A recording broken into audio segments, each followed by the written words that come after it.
Welcome to the Global Hospitality Collective podcast, where real talk meets the art of hosting. I'm Jody Odlin, creator of the Hospitable Host book series and founder of the Global Hospitality Collective. Today, I'm joined by three powerhouse women in the short-term rental world, Helen Levine, Rose Tipka, and Debbie Todd. Now, this isn't your perfectly polished panel. It's honest, funny, and sometimes a little too real. We're diving into the chaos, quirks, and the heart of what it really means to host. So if you're here for behind-the-scenes stories, hard-earned lessons, and a few outrageous guest moments along the way, grab your coffee or something stronger and let's get into it.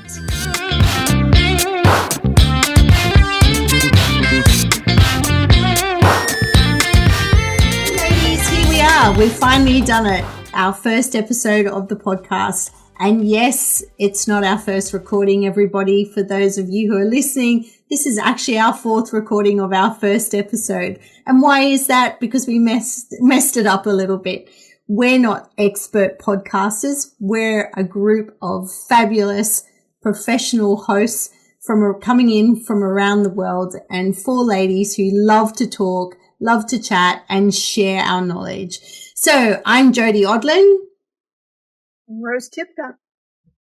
I'm Helen Levine. And I'm Debbie Todd. Together, we are the Global Hospitality Collective podcast hosts.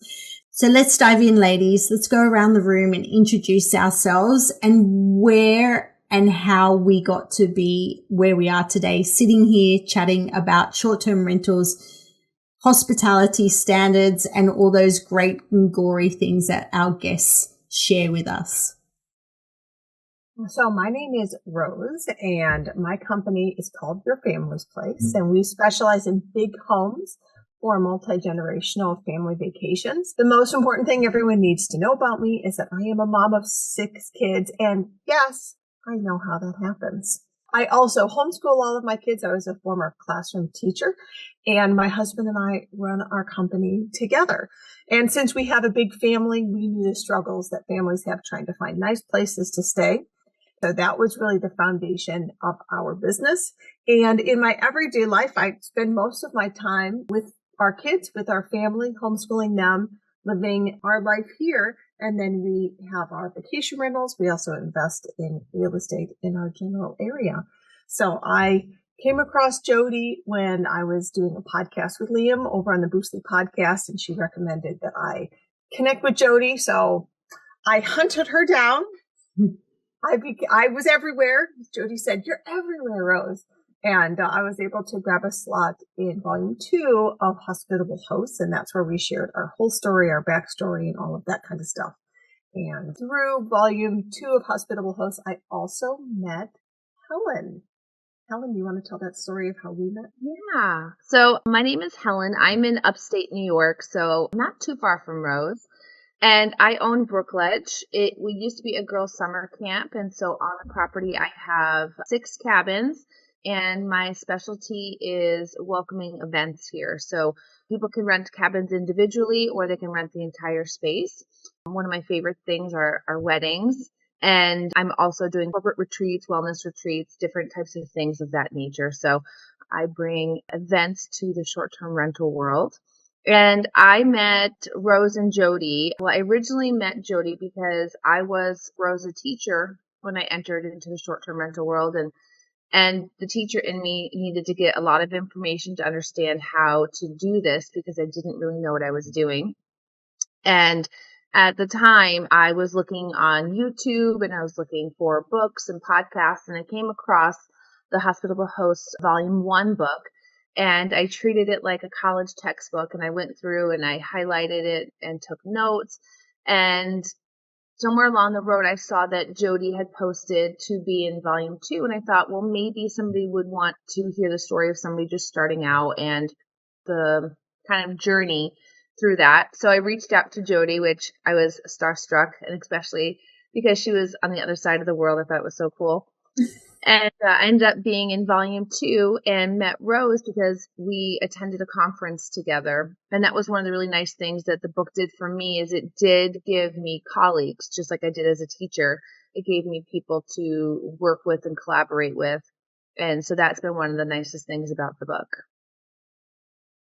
And then I met Debbie because we ended up doing a summit together in Colorado. And I knew of Debbie and I knew of her program. I'm sure she's going to tell us a little bit about that. But that's how I met Debbie, and you're going to love her. Hello, everyone. I am Debbie Todd. My husband and I own the Woodlands at Hocking Hills.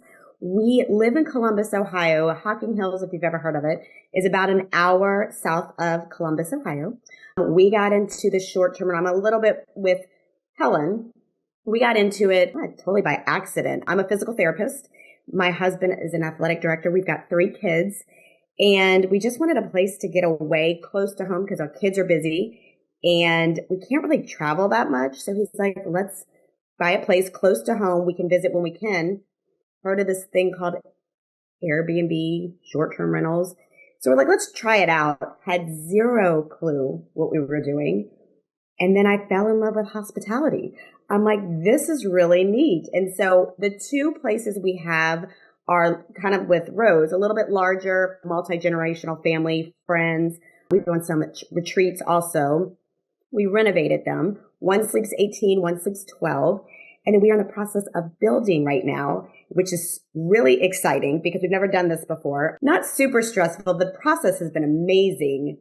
I've learned about myself. I don't like details. I like to dream. So, we're always learning new things about ourselves. But this, in the same regards, when we started our short-term rentals, I told my husband about 5 months in, I said, I love that we're able to share this space with our family, but not only our family, other families, other groups of people. But I think it's bigger than that. And he looked at me and he goes, what do you mean? And I said, I have no idea. When you just have that feeling, in your soul.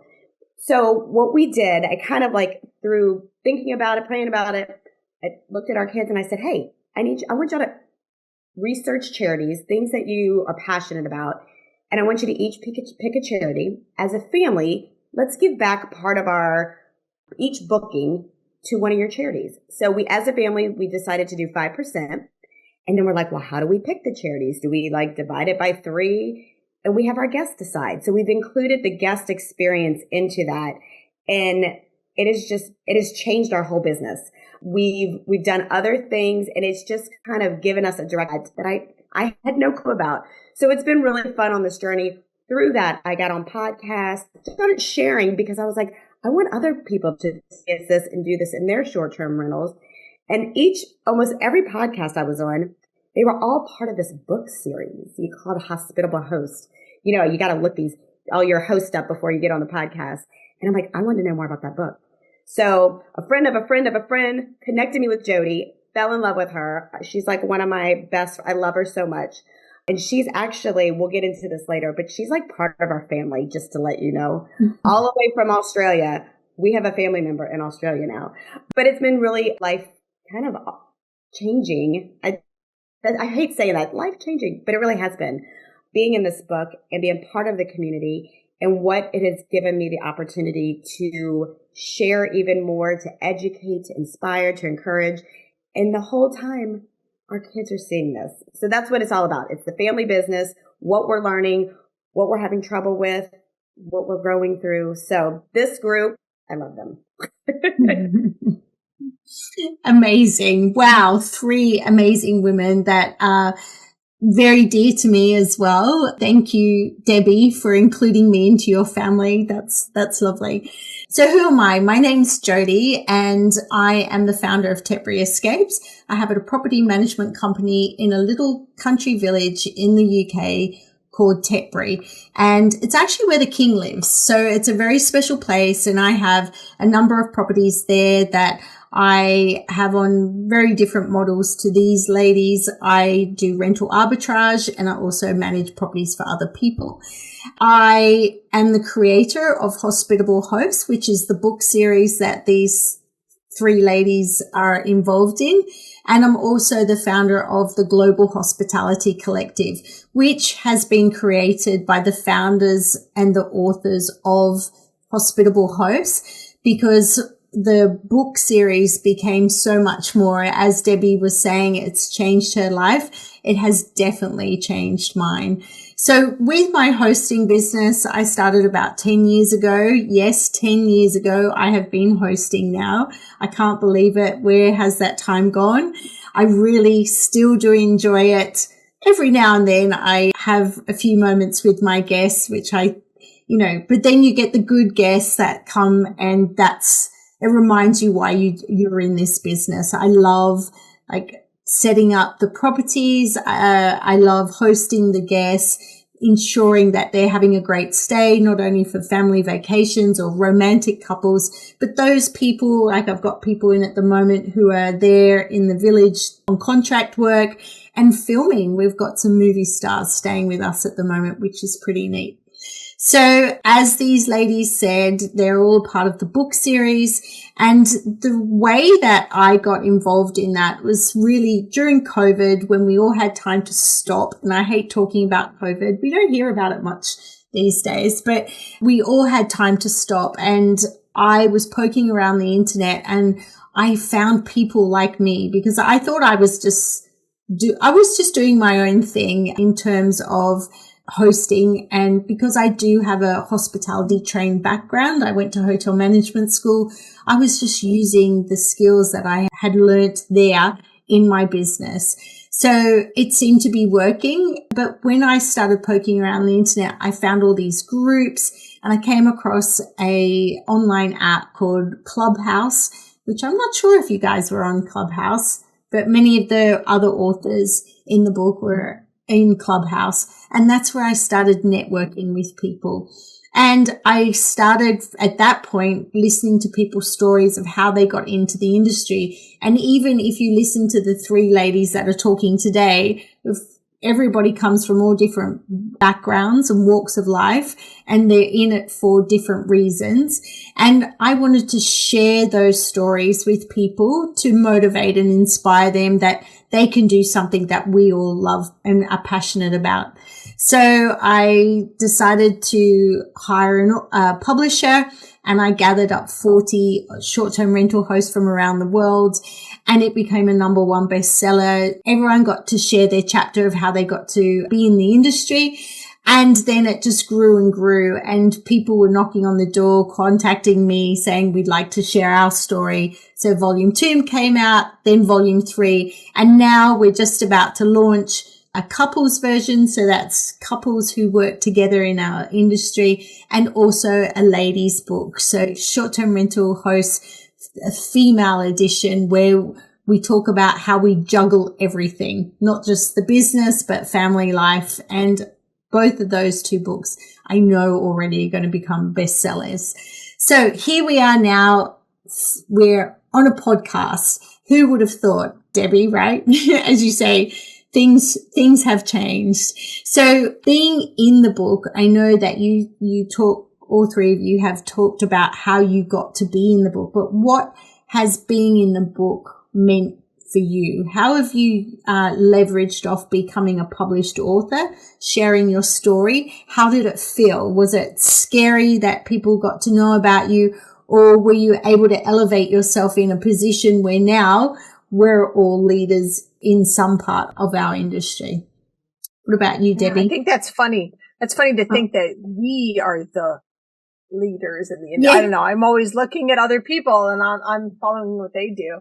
I think for me, it has really opened up a lot of opportunities to do things that I always wanted to do, but especially, being in the mom phase for 15 years, growing people. And my kids are still school age. My youngest is 5. My oldest is 16.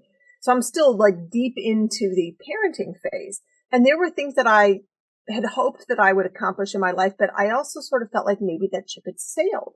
But as it turns out, no, I haven't peaked.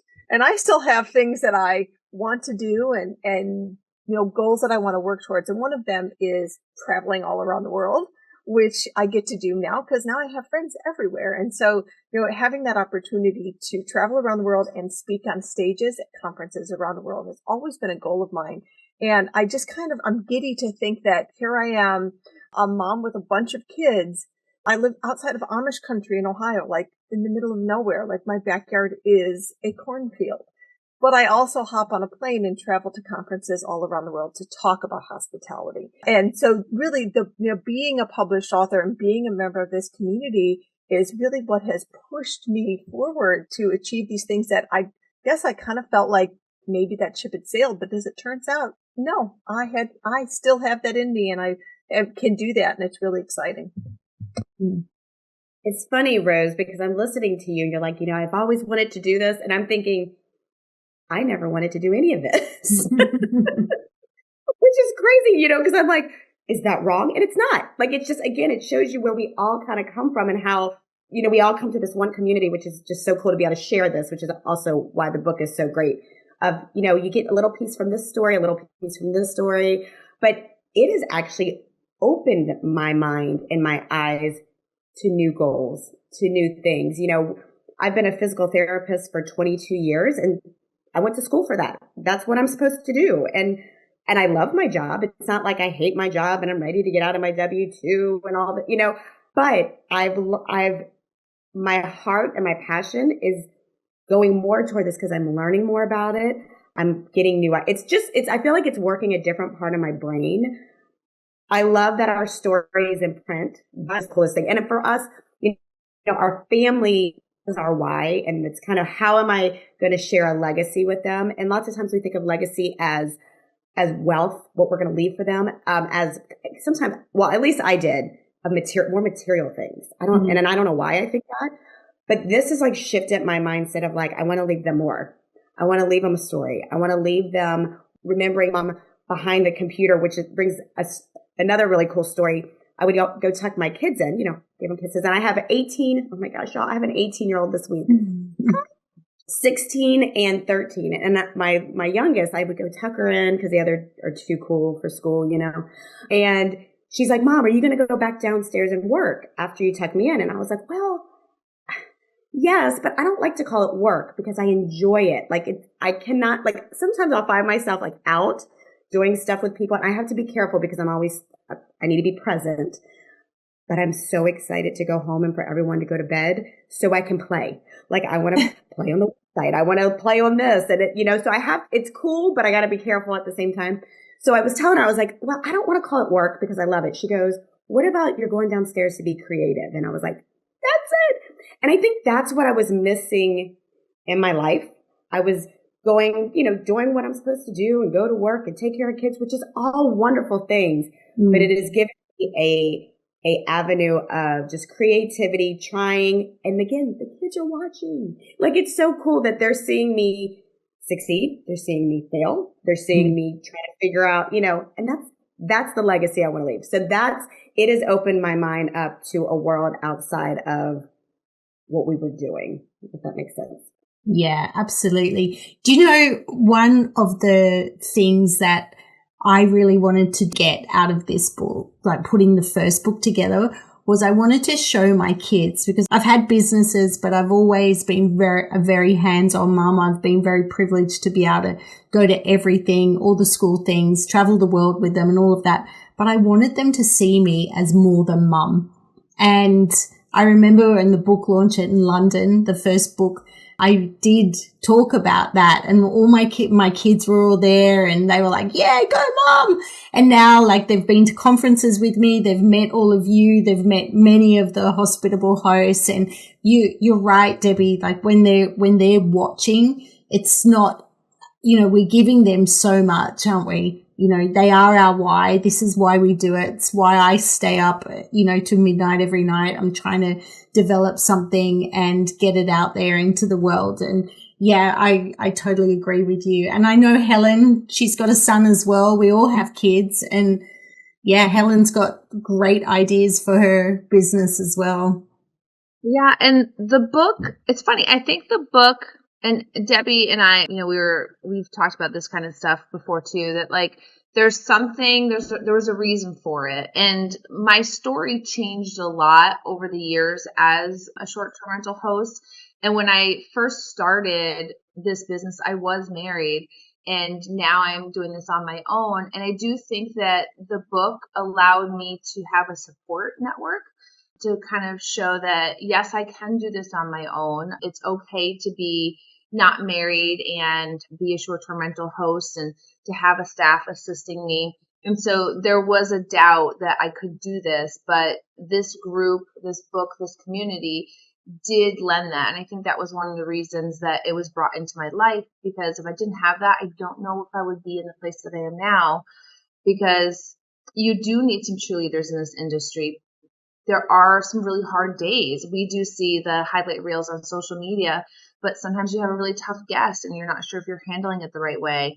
Or sometimes the idea you have for one of your buildings isn't really kind of working. It doesn't come to life. So I do think that the book did provide for me a support kind of cheerleading group, which I do think that we need that. And the book really does encourage you and motivate you and inspire you. And I think it's been a godsend for me to have this group in my life and the book. Yeah, again, I couldn't agree more with you. That, we all knew that we were going to share our story in a book, and we were going to have our story out there in print, so we were leaving a legacy. But none of us, I don't think, we realized how the community would come together. And, we do have people from all around the world in the book series. And I'm going to Canada on Saturday, and I'm going to see one of the hospitable hosts there. I know Rose has stayed with me. I've been over to stay with Helen. Debbie's been to Rose and now is going to meet up again with Helen. And really, the community that was formed is just been the best. It's actually been better than the book. I've read the book a couple of times, obviously, because then I became the publisher of the second and third book.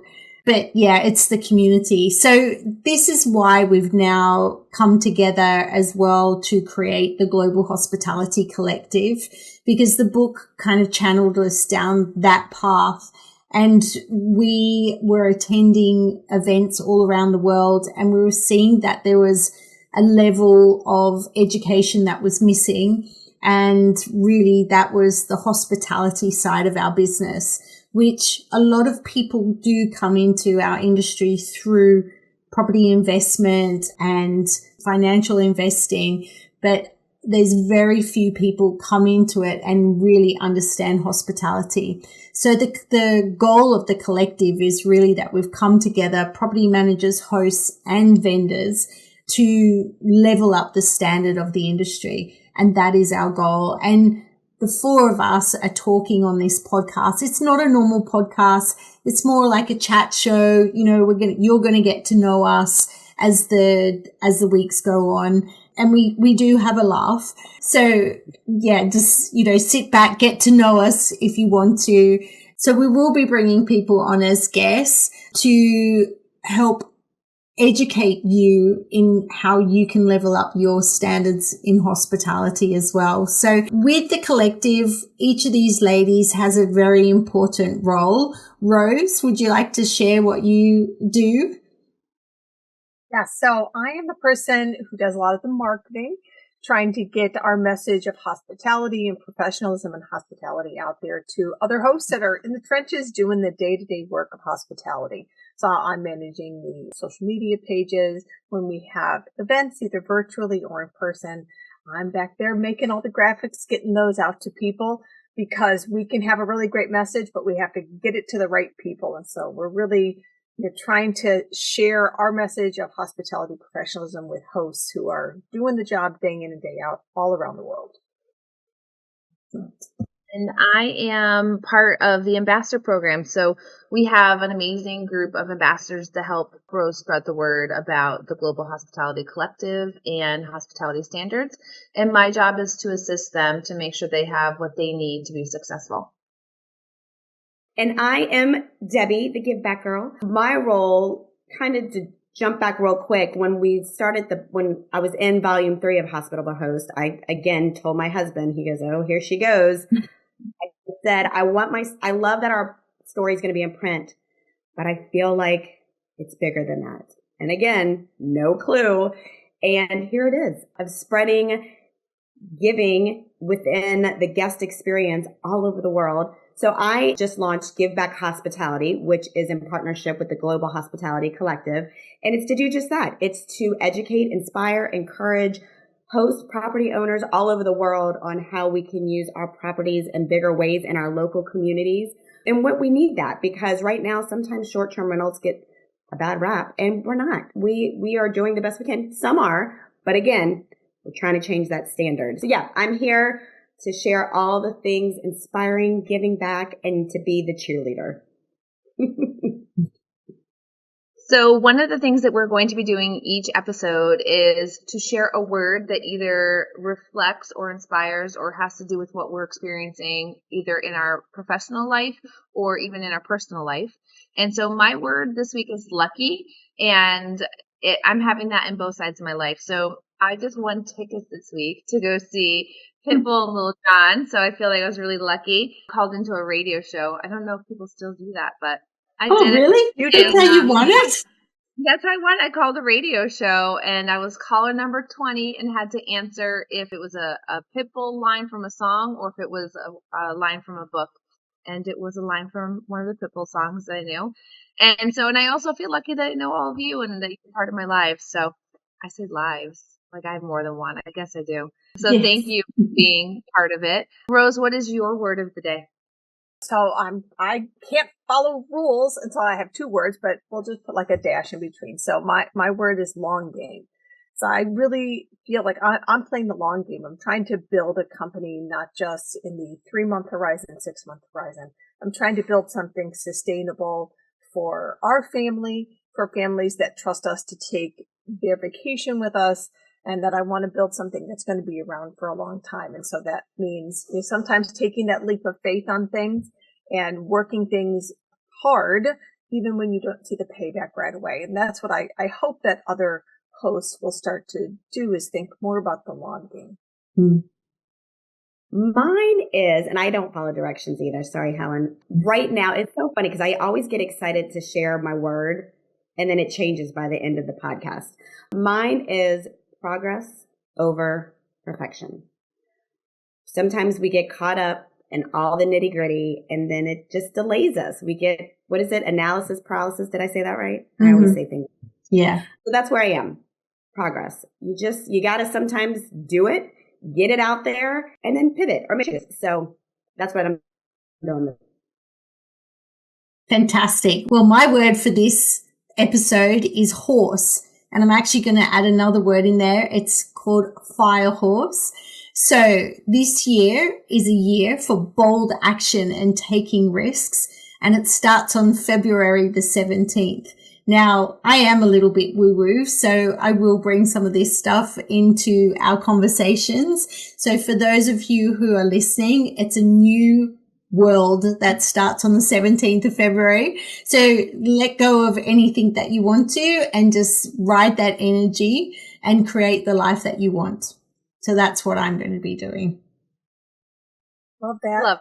Love that. Love that. All right. So that wraps up our very first episode.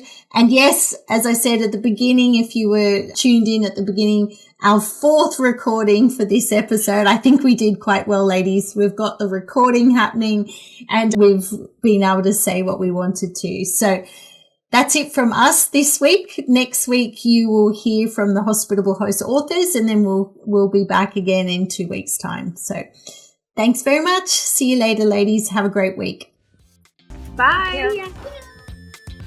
This is the Global Hospitality Collective, where we believe hospitality starts with how you make people feel.